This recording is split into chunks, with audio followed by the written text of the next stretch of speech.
Hello everybody, and how's it going? Today this is Vicious and welcome to a brand new tutorial video. Today we're going to be going step by step from the very beginning to the very end of the quickest and easiest way to flash a brand new Sonoff device with some third-party firmware. You get to choose whichever firmware you would like to use. Today we're going to be using the Sonoff Tasmota. That's my favorite one. So a little bit of history on where this video is coming from. The Sonoff is one of the most popular smart home devices right now because they're super cheap. You can buy one of these for less than $5 directly from iTeed. So that makes it a super affordable, really cool device that you can do a lot with.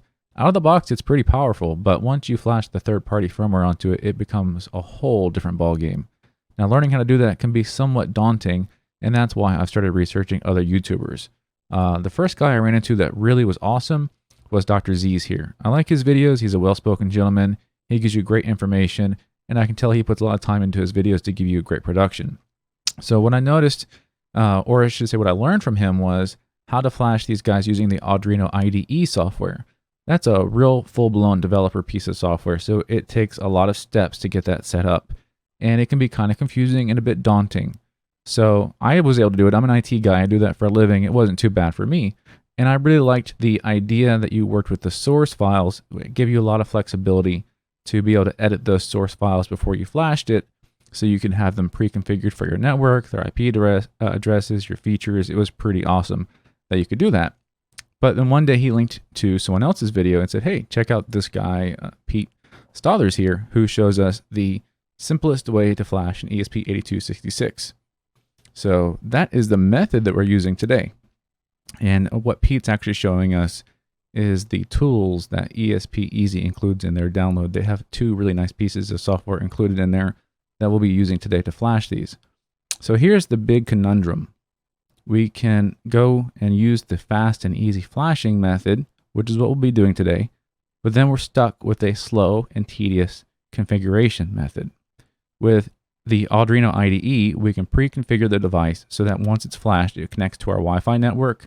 We have access to its website so that we can configure it for anything else we want. We can have it pre-configured for our MQTT server. I mean, we can do everything before we flash it. So flashing, it's a one-shot deal and you're done. With the quick method, we're using a precompiled bin file, so we don't get to edit any of the source files.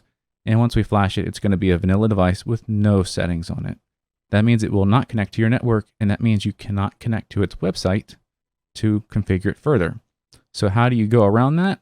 Most people use the little button combinations to force the device into an access point mode, and then either use your laptop or your phone or another wireless device to connect to it, and then you have to configure it from there.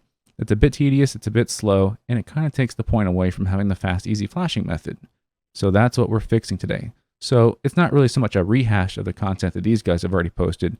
It's an add-on to their content to show you the next way, the next evolution in this flashing process. So we'll go ahead and get started with the tutorial now and show you what we're going to do. So by the way, everything we're going over today, these two videos, all of the pages that we're going to reference, all those links will be down in the description of the video so you can click on them and get to them easily. First thing, we want to go to the ESPEasy Releases and download the zip file that has their newest release.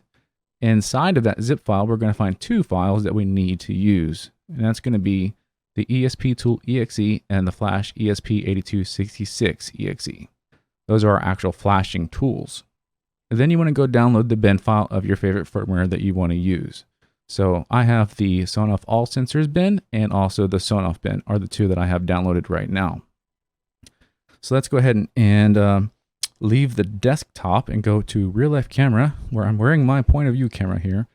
And I apologize if I don't get this on camera very well. It's dark in here.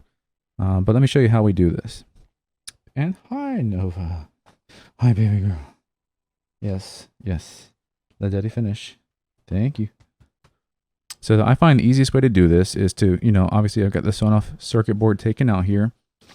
Most people take the time to add some pin headers onto it and solder them in and use a female connection from your flashing device to a female connection on the other side, and you get a nice tight connection. But that is totally unnecessary, especially if you're only going to be flashing it once.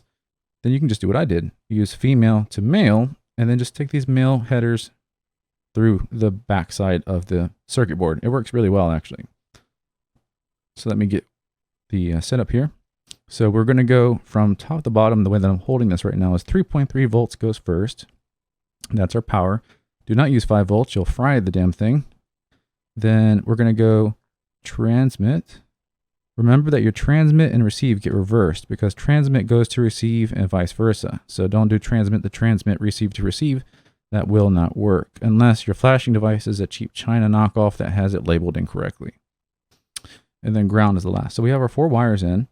Usually they give me enough connectivity by themselves with no issues. If I really had to, I could put like a rubber band or something on here. And the really cool thing about the Sonoff is to put the ESP8266 into flashing mode, all you have to do is hold down that button when you plug it in, and it automatically puts it in flashing mode. That connects pin 1 to ground. And by the way, the flashing device I have here is off of Amazon. It lets me choose 5 volt or 3.3 volt. It's a little bit nicer than the ones you get off of eBay. It costs a little bit more, but I got it in 2 days with free shipping instead of having to pay $4 on eBay and waiting a month for it. So that'll be in the description of the video as well. I like this one because it actually has LEDs for transmit and receive, and it shows you when it's working. So let's get our hands in the right way here to hold this down while I plug it in for flashing.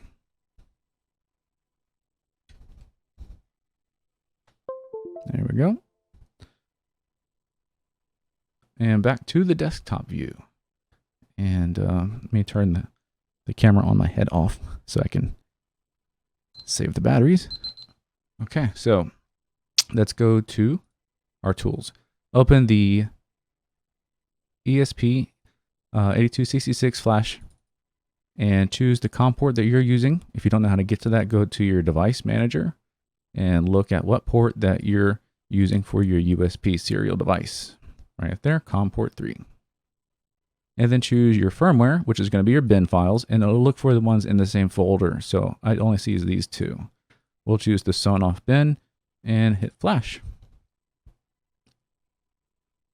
You'll pretty quickly know if it's working because you'll start seeing it doing some stuff here. It didn't give me any errors. We know it's flashing. And this is so much faster than the Arduino IDE method because it doesn't have to compile the sketch and do all that crazy nonsense. It just starts writing it right to it. While that's flashing, let's use that empty space in the video to talk about what's so cool about the Tasmota software. So it has emulation for Philips Hue and Belkin Wemo. So these switches will still work with my Amazon Alexa. It has control by MQTT, which is like the most powerful IoT device protocol. And that's what we use in Home Assistant to control these. It has HTTP control, which means that you can do this. You can control these through the web, and then it also has serial interface, and that's what we're using right now to flash it. So the last one, the serial interface, is the secret to this tutorial. We have a really fast flashing technique here. It's very fast, it's very easy, but we're stuck after the flash with no option to connect to the web interface on that device to configure it further because it does not connect to our network. However, we do have serial connectivity to it. So here's the trick. Let me unplug it now that it's done flashing and plug it back in just to reset it.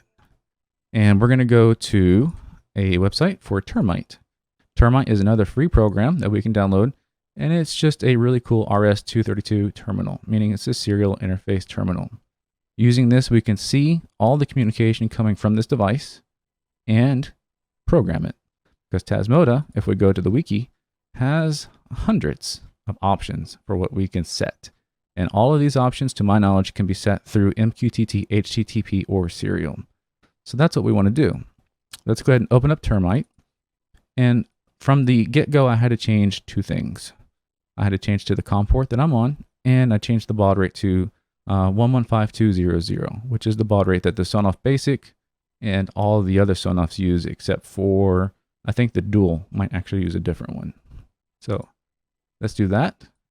And you can start seeing that we're connected to it because we're actually seeing information coming from that device now. We can start right away with our commands. We want to use the command SSID1 and then the name of the wireless access point that you're connecting to. I'm going to use my kid's access point for this example because I don't want to give mine out over the internet.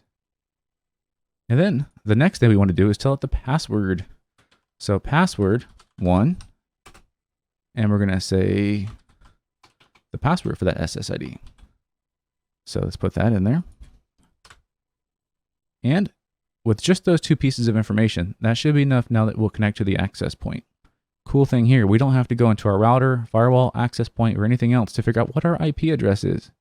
It's actually going to tell us what our IP address is inside of the serial console. With that, we can now start to configure this device through the web interface.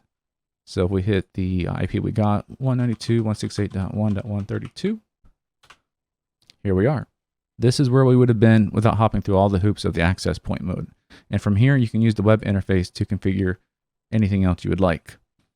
But before we go, I'm going to give you one more big tip. So when you use IoT devices and you start configuring these for automation, you cannot have the IP address ever change because it will just break everything you've done.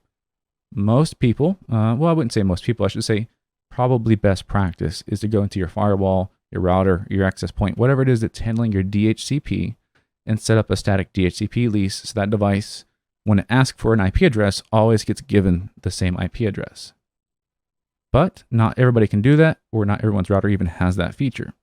How do you set a static IP? The web interface does not have that option, at least not that I've seen. So we can actually still, through the serial interface, set that as well. So IP address 1, and then the IP address you want to use, 192.168.1.132. And then say IP address 2. And then you put the gateway, 192.168.1.1. Remember, these are different for everybody. I'm using the standard 192.168 network right now, and I'm using the standard 192.168.1.1 gateway. But if you've changed anything on your network, remember to use your appropriate numbers here. And our subnet mask is IP address 3, 255.255.255.0. After you plugged everything in, either unplug the device and plug it back in to restart it, or type in restart space 1, and that will restart the device as well.